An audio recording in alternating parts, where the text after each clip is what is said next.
What's up, YouTube friends? My name is Prince and I'm an urban acolyte. And I just got home from seeing the Bruce Lee biopic called Birth of the Dragon. If you've been following me and the previous two videos I've done on the movie, then you know that I've said that it's not historically accurate. It's not a Bruce Lee biopic, even though that's how it's been advertised. I kind of wish that during the advertisement of the movie that the studio or whoever, the marketing people that have been promoting this movie would just say what it is, right? It talks about the fight between Bruce Lee and Wong Jack Man changed everything. I don't want to give up any spoilers really in this review because I want you guys to see it. I don't think it's going to do well in the box office. Some of it just due to the negative press that it's received. And, then I just really don't think an American audience really cares that much about these kinds of movies, which is why they usually end up video on demand or, straight to DVD type movies or something that you would see on Netflix. But I did think it was a great movie for what it is, right? Again, it's not historically accurate. When you first go in, the first thing you see on the screen is in 1964 or 1965, Bruce Lee had a fight with Wong Jack Man. That fight changed the trajectory of his career. And this story is inspired from those events. Inspired meaning that the fact that these two guys had a fight is the only thing that is really historically accurate, right? There was a dude named Bruce Lee. There was a dude named Wong Jack Man. They had a controversial fight, and from there, Bruce Lee went on to create Jeet Kune Do, become a worldwide icon that really didn't occur until after, several months after his death. Unfortunately, following, even before the release of Enter the Dragon, which, put him, it made him a superstar, right? It made the word Kung Fu a household name. I mean, prior to that, before Bruce Lee blew up, no one knew what this word Kung Fu was. I mean, you had the Kung Fu, the series with David Carradine, and we came to associate that word with Chinese martial arts, right? But if you were in the 60s, even in the 70s, if you went to some parts of China, the mainland China, Taiwan, and you told people, I'm interested in this thing called Kung Fu, they would look at you and say, you're talking about this, something to do with hard work, right? It had nothing to do with how we know that word now, right? The word that they were using was guoshu, national art. So Bruce Lee put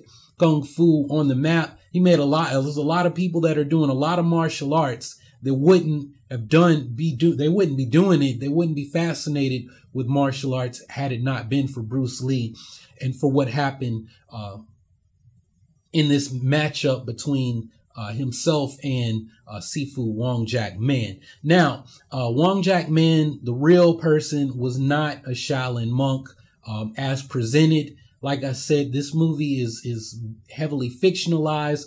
Basically, without giving away too much, because I do want to do I want to sit down and write out my thoughts and give a full review in a few days after people have had a chance to see the movie this weekend. And I do encourage guys, go out and see the movie. Like it, I will say this. I've been a fan of Philip Ong for a while. I think he's got a movie on Netflix. I think it's called Once Upon a Time in Shanghai. That's how I first found out about him. His performance was great. I own several movies where he's got smaller parts. But basically the dude playing Bruce Lee, he's a great Bruce Lee. You might not care for, and I just having this conversation on Facebook with my Kung Fu brother, Jeff Wong. And Jeff didn't know that, he posted while I was in the movie, and he didn't know that I knew going in that this, that this movie was not going to be what it's been advertised as being. He was like, you're going to be disappointed. And I said, after I got home and, looked at my phone, I said, I knew going in what the twist that was going to be in the movie. And there's a huge twist. I knew even before then, because, I read somewhere somebody spoiled the movie for me. But even before then, if you watch my first video when the trailer first came out last fall, I said that it's not historically accurate based on what I know, based on the things that I've heard about the actual fight.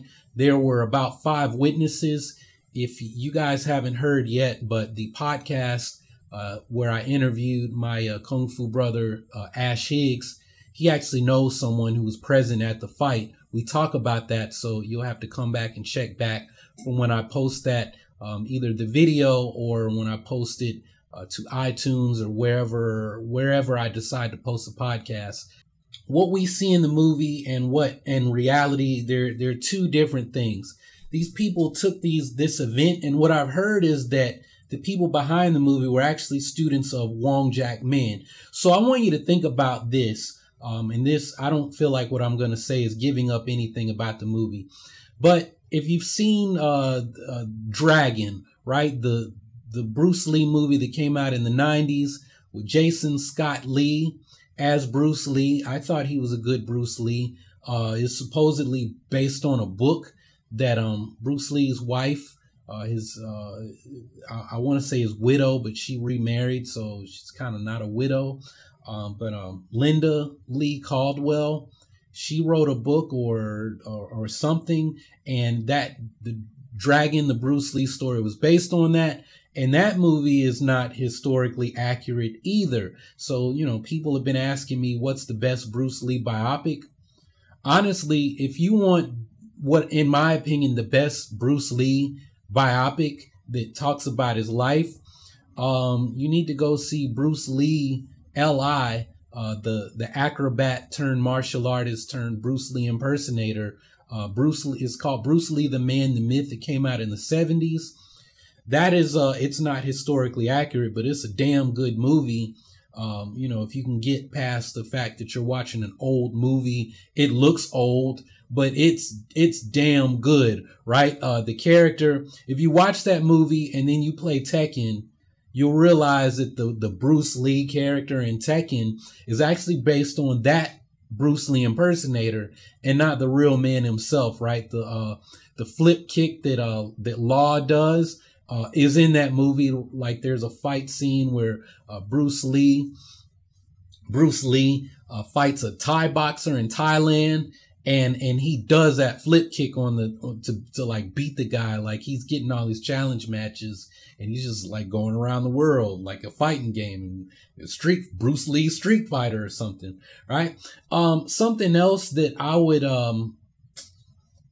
recommend that you watch is The Protector, or Tom Yong-gun, right, with Tony Jaa, because the villain in that movie is the villain in this movie. Notice, like I said, there's a villain in the movie, and it's not Bruce Lee and Wong Jack Man. I don't want to give away too much because there's a twist in this, but this is what I'm going to say in my full review. There's actually like four different things going on in this movie. And one of those things is like the overarching plot. All the other stories are tied directly to this one thing, and the villain over that, that permeates into everything else going on with the movie.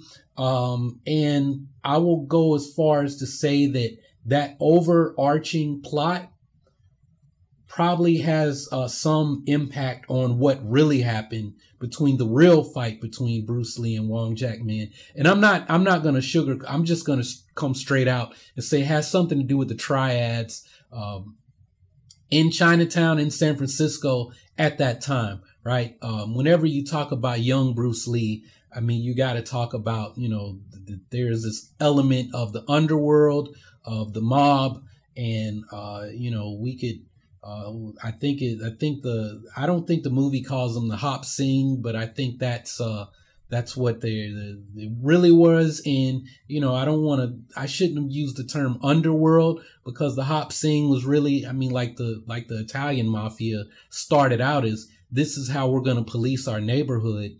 But there's always some criminal element to every organization like that, right? Without me giving away too much, I'm just going to say that look for the element of the underworld. You see it in the most recent trailer that I reacted to, that there's this element of the underworld, of the triads, them being involved. The triads or the hop scene were involved in the real events. But that's, like I said, they took things that really happened and they spun this tale. Are you guys interested in seeing this film? Are you interested in checking it out? And I apologize for kind of rambling on. It's hard to do these videos. I want to talk about the movie, but I don't want to give up any spoilers, and I want to really sit down because I got like a lot of deep stuff to say. But to do that, I've got to talk about the movie. But this is really just, you know, me kind of hanging out, talking with you guys. It's my birthday. So I said I'm going to do some Bruce Lee shit on my birthday. I went and saw this Birth of the Dragon movie. I liked it. It's not a Bruce Lee movie. It's a movie with a dude named Bruce Lee in it who taught Wing Chun in San Francisco and is active around the time that a real guy named Bruce Lee was active. And he goes on an adventure and he fights a dude named Wong Jack Man, who was a Shaolin monk, even though the real Wong Jack Man only studied Northern Shaolin. And there's a lot I want to say about that, but I don't want to give up the movie. So, so that's all I'm going to say about this. But let me know your thoughts down below. Have you seen the movie already? If not, are you interested in seeing it? And we're going to go a step further.